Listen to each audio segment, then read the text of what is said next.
विद्युत वितरण power distribution dash की प्रक्रिया या विधि में विद्युत उपकरणों के विद्युतमय भागों के साथ आकस्मिक संपर्क में आने से बचाने के लिए उन्हें एक आवरण प्रदान करना शामिल होता है। गर्डिंग गर्डिंग इसको गर्डिंग भी बोलते हैं, गर्डिंग। ठीक है। गर्डिंग की प्रक्रिया विधि में विद्युत उपकरणों के विद्युतमय भागों के साथ आकस्मिक संपर्क में आने से बचाने के लिए इन्हें एक आवरण प्रदान किया जाता है। प्रत्येक खंभे के दोनों ओर लाइन का अर्थ किया हुआ गार्ड लगाया जाता है, जो तार टूटने की स्थिति में भूमि पर पहुंचने से पूर्व ही उसे अर्थ कर देता है। भारतीय विद्युत अधिनियम 1988 के अनुसार ओवरहेड लाइन पर अर्थ किया हुआ गार्ड लगाना आवश्यक है। सड़क, रेलवे लाइन, नदी, नहर इत्यादि के आर पार जाती हुई लाइन पर लगाया जाता है। सामान्यतः कैडल गार्डिंग तथा केस गार्डिंग की जाती है। ये चीज़ें मैंने थ्योरी में कवर की है। एक त्वरित रोधक लाइटनिंग अरेस्टर के संदर्भ में एक गैर भूसंपर्कित प्रणाली में आर्किंग ग्राउंड की घटना हो सकती है। अंडरग्राउंड सिस्टम में आर्किंग ग्राउंड की घटना हो सकती है। तो देखिए, पहले एक त्वरित रोधन लाइटनिंग अरेस्टर के संदर्भ में एक गैर भूसंपर्कित प्रणाली अनग्राउंडेड सिस्टम में आर्किंग ग्राउंड की घटना हो सकती है। इस घटना से बचने के लिए गैर भूसंपर्कित प्रणाली को ग्राउंड कर देना चाहिए, जिससे आर्किंग ग्राउंड की घटना से बचा जा सके। त्वरित रोधन लाइटनिंग अरेस्टर बादलों के आवेश के विसर्जन के लिए तैयार किया गया निम्न प्रतिरोध मान वाला मार्ग त्वरित चालक कहलाता है। त्वरित चालक बादलों के आवेश को अपने निम्न प्रतिरोध वाले मार्ग से पृथ्वी में पहुंचाकर भवन, चिमनी, टावर, विद्युत लाइन आदि को सुरक्षा प्रदान करता है। सब स्टेशनों को वितरण परिणामित्र से जोड़ने वाली लाइन कहलाती है, प्राइमरी फीडर कहलाती है। सब स्टेशन को वितरण ट्रांसमिशन से जोड़ने वाली लाइन प्राथमिक फीडर कहलाती है। फीडर की संपूर्ण लाइन में विद्युत धारा का मान समान बना रहता है, क्योंकि इसमें कोई टैपिंग नहीं की जाती।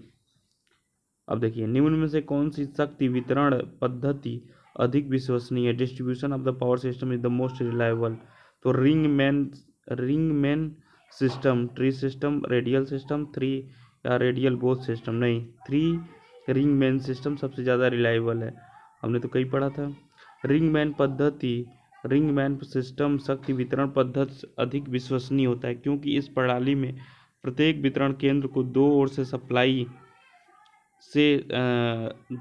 सप्लाई प्रदान की जाती है। आजकल महानगरों में यही वितरण प्रणाली यूज की जाती है। देखिए, यह है रिंग वितरण, दो तरफ सप्लाई दी जाती है इसमें एक। ठीक है।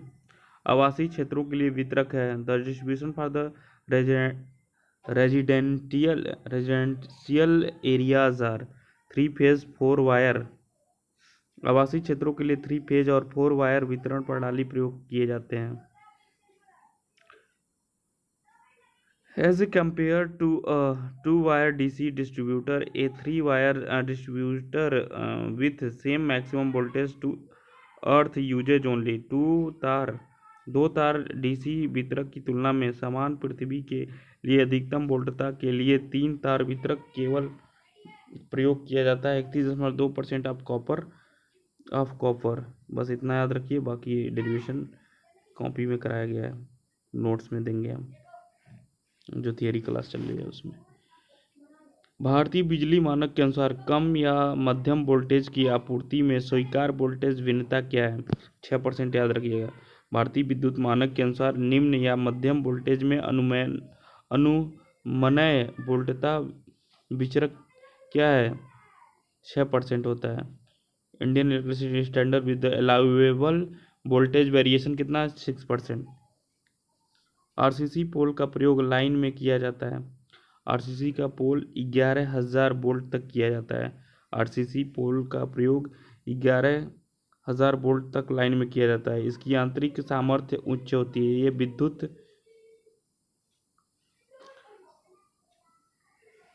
के कुचालक होते हैं, ये रासायनिक प्रक्रिया से मुक्त होते हैं। आरसीसी पोल की विशेषता, पृथ्वी से ऊपर की ऊंचाई हाइट जो होती है 7 से 12 मीटर होती है।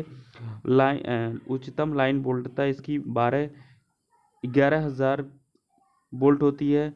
एवरेज ड्यूरेबिलिटी इसकी 100 वर्ष होती है। अधिकतम पार्ट या स्पॉन होती है 100 मीटर की। न्यूनतम सुरक्षा गुणांक सेफ्टी फैक्टर होता है 2.5। एल्युमिनियम को बस बार पदार्थ के रूप में वरीयता दी जाती है निम्न लागत के कारण। एल्युमिनियम को बस बार पदार्थ के रूप में वरीयता दी जाती है क्योंकि इसकी लागत कम होती है तथा आसानी से पर्याप्त मात्रा में उपलब्ध होती है। सिरोपरिचालक को रिजु चालन खंभों पर धारण करने के लिए कौन सी विद्युत रोधी इस्तेमाल किया जाता है? कीली प्रकार विद्युत रोधन। सिरोपरिचालक को रिजु चालक खंभे पर धारण करने के लिए कीली प्रकार का विद्युत रोधक इस्तेमाल किया जाता है। ACSR का पूर्ण रूप क्या होता है? ए का मतलब हो जाएगा एल्युमिनियम, सी का मतलब होता है कंडक्टर, एस का मतलब स्टील और आर का मतलब रेनफोर्स हो जाएगा। Aluminium conductor steel reinforce. ACSR का full form aluminium conductor steel reinforce होता है। SCR चालक का प्रयोग बहुत अधिक मात्रा में लाइनों के प्रचालन में किया जाता है क्योंकि यह अन्य सभी चालकों की अपेक्षा अधिक मितव्ययी होता है। एक अतिरिक्त उच्च तनन तार को भी कहा जाता है दाब तार कहा जाता है। एक अतिरिक्त उच्च तनन तार को दाब तार भी कहा जाता है। एक अतिरिक्त उच्च ताप हाई टेंशन तार या वायर को दाब तार या प्रेशर वायर के नाम से भी जाना जाता है। न्यूमेरिकल बाद में करेंगे क्योंकि न्यूमेरिकल के लिए अलग से वीडियो बनाना ही होगा और लगभग 30-35 क्वेश्चन आते हैं, मैंने देखा यूपीपीसीएल में।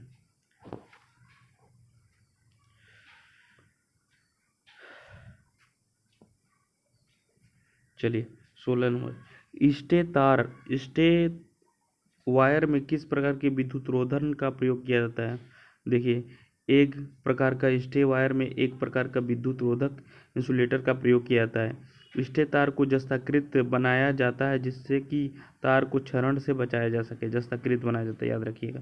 स्टे तार पोल पे जब लाइन एक तरफ समाप्त हो जाता है, कहीं नहीं ले जाना रहता है, तो उसको बैलेंस करने के लिए स्टे तार का यूज किया जाता है, याद रखिएगा।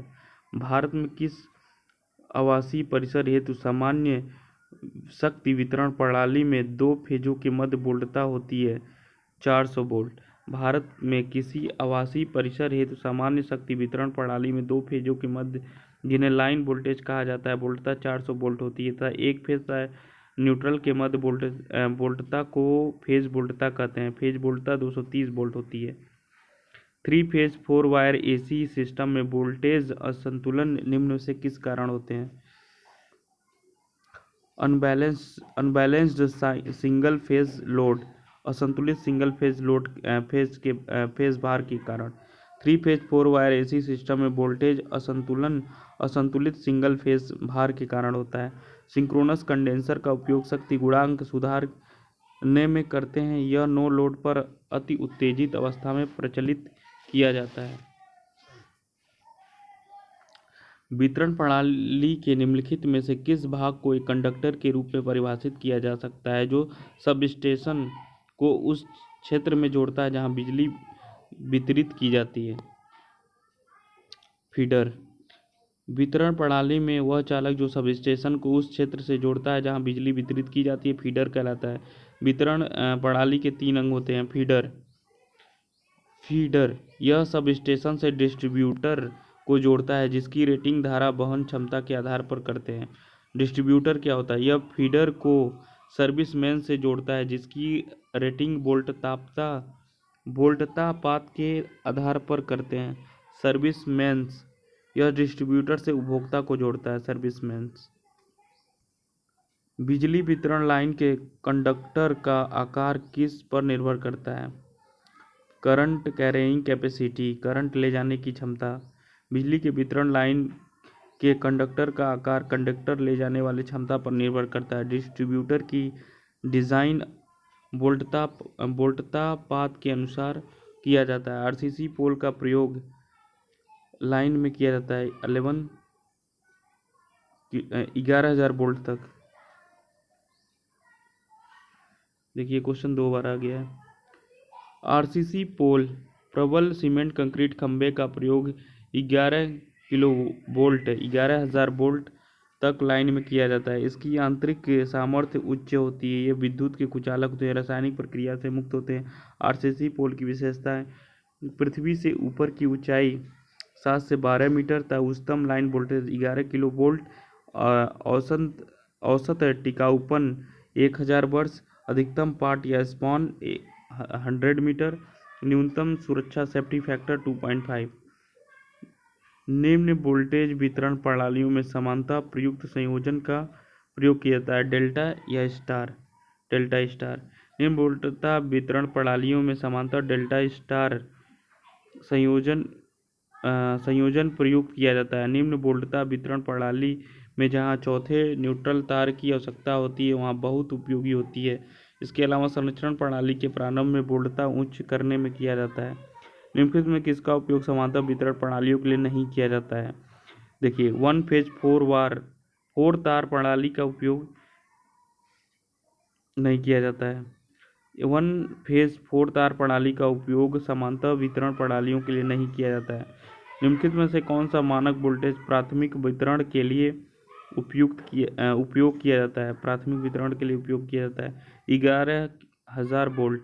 प्राथमिक वितरण में मानक वोल्टेज 11,000 होता है और द्वितीयक वितरण में 440 वोल्ट होता है, जिसमें 3 फेज 4 तार का प्रयोग किया जाता है, जो घरेलू भार के लिए प्रयोग किया जाता है, डोमेस्टिक लोड के लिए।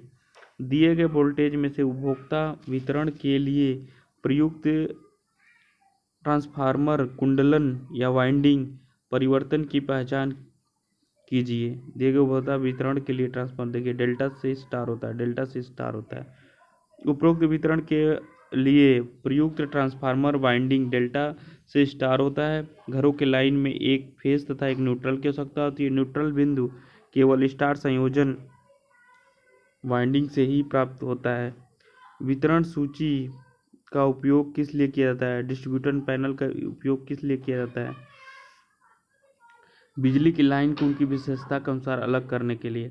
वितरण सूची डिस्ट्रीब्यूशन पैनल का उपयोग बिजली की लाइन को उनकी विशेषता के अनुसार अलग करने के लिए किया जाता है। वितरण सूची में आवश्यकता अनुसार भिन्न भिन्न धारा क्षमता की फीडर बने होते हैं, जिससे धारा उस क्षमता का लेते हैं। अधिक होने पर फीडर में लगा उपकरण धारा सप्लाई बंद कर देते हैं। चुंबकीय ओवरलोड रिले की तुलना में ऊष्मीय ओवरलोड रिले अधिक धीमी होती है। चुंबकीय ओवरलोड रिले की तुलना में ऊष्मीय ओवरलोड रिले अधिक धीमी होती है। याद रखिएगा, चुंबकीय ओवरलोड रिले की तुलना में ऊष्मीय ओवरलोड रिले अधिक धीमी होती है। अब देखिए ये क्या बोल रहा है, क्वेश्चन देखते हैं।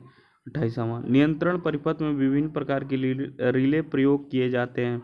ये नियंत्रण की आवश्यकता के अनुसार पूर्व निर्धारित अवस्थाओं में प्रचालित होते हैं। कुछ रिले विलंबित समय पर प्रचालित होने में सक्षम होते हैं। निम्नलिखित में से कौन सी समय विलंब रिले के रूप में प्रयुक्त होता है? तापीय रिले। याद रखिएगा, नियंत्रण परिपथ में विभिन्न प्रकार के रिले प्रयोग किए जाते हैं। ये नियंत्रण की आवश्यकताओं के अनुरूप पूर्व निर्धारित अवस्थाओं में प्रचालित होते हैं। कुछ रिले विलंबित समय पर प्रचालित होने में सक्षम होते हैं। तापीय रिले विलंब रिले के रूप में प्रयुक्त होता है। निम्नलिखित में कौन सा एक ताक्षणिक रिले है? अस्थायी चुंबक चल कुंडली टाइप, इसको बोलते हैं ताक्षणिक रिले। अस्थायी चुंबक चल कुंडली टाइप रिले एक ताक्षणिक रिले है। कुंडली के भीतर एक आयरन प्लंजर लगा होता है, जो चुंबकीय क्षेत्र स्थापित होने पर परिपथ को पूर्ण करता है। 30वां, परिपथ वियोजक और रिले की तुलना में HRC फ्यूज एक बेहतर संरक्षी युक्ति है, प्रोटेक्टिव डिवाइस है। सर्किट ब्रेकर, परिपथ वियोजक सर्किट ब्रेकर या रिले की तुलना में HRC हाई सर्किट ब्रेकर अच्छा नहीं शायद। देखिए, एक बेहतर संरक्षी युक्ति है। विद्युत चुंबकीय प्रतिबलों के विषय में, ऊष्मीय प्रतिबलों के विषय में दोनों। सर्किट ब्रेकर और रिले की तुलना में एचआरसी फ्यूज एक बेहतर संरक्षित युक्ति है जो ऊष्मीय प्रतिबलों के विषय में तथा चुंबकीय प्रतिबल के विषय में सुरक्षा देता है। एक परिपथ विच्छेदक सर्किट ब्रेकर में आर्क को निम्न प्रक्रिया द्वारा पैदा किया जाता है। परिवर्तन द्वारा एक परिपथ विच्छेदक में आर्क को परिवर्तन प्रक्रिया द्वारा उत्पन्न किया जाता है। जब परिपथ में परिवर्तन होता है तब परिपथ के टूटने के कारण आर्क उत्पन्न होता है। परिपथ विच्छेदक लोड और नो लोड दोनों पर कार्य करता है। बहुमंजिली इमारतों में निम्नलिखित उद्देश्य से तड़ित चालक की व्यवस्था की जाती है। तड़ित विद्युत को तड़ित चालक के माध्यम से पृथ्वी में भेजने के लिए तड़ित विद्युत को तड़ित चालक के माध्यम से पृथ्वी में भेजने के लिए बहुमंजिली भवनों में तड़ित विद्युत को तड़ित चालक के माध्यम से पृथ्वी में भेजने के लिए लगाते हैं। तड़ित चालक ऐसे धातु का बना होता है जिसका प्रतिरोध कम हो और वह विद्युत का सबसे अच्छा चालक हो। तड़ित अवरोधक यह सीधे बिजली को जमीन में भेजता है। तड़ित की विसर्जित करंट होती है 1000 एम्पियर 10,000 एम्पियर। तड़ित लाइटनिंग की विसर्जन धारा 10,000 एम्पियर होती है। तड़ित का अर्थ बादलों की बिजली से है। तड़ित की वजह से उच्च अधिवोल्टता अर्थात अधिवोल्टता उत्पन्न होती है। तड़ित से 3 तरह की सुरक्षा करनी पड़ती है। एक जो तड़ित को लाइन पर आने से रोकती है, दूसरे जो तड़ित को अवशोषित कर लेते हैं, तीसरे जो उसको परिवर्तित कर देता है। परिपथ वियोजक सर्किट ब्रेकर वियोजन क्षमता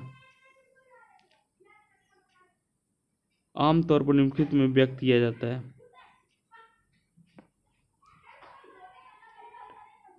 मेगावोल्ट एम्पियर में सर्किट ब्रेकर की वियोजन क्षमता मेगावोल्ट एम्पियर में व्यक्त किया जाता है। सर्किट ब्रेकर को परिपथ के श्रेणी क्रम में जोड़ा जाता है। किस फ्यूज की रेटिंग 8A है? उसका तात्पर्य है it will be melt if current exceed 8 ampere. 8 ampere से अधिक धारा बढ़ने पर यह पिघल जाएगा। किसी फ्यूज की रेटिंग 8 एम्पियर का तात्पर्य कि यदि 8 एम्पियर से अधिक होगी तो फ्यूज पिघल जाएगा और अन्य उपकरणों की क्षति होने से रक्षा करेगा। यह किसी भी परिपथ के लाइव वायर के श्रेणी क्रम में लगाया जाता है।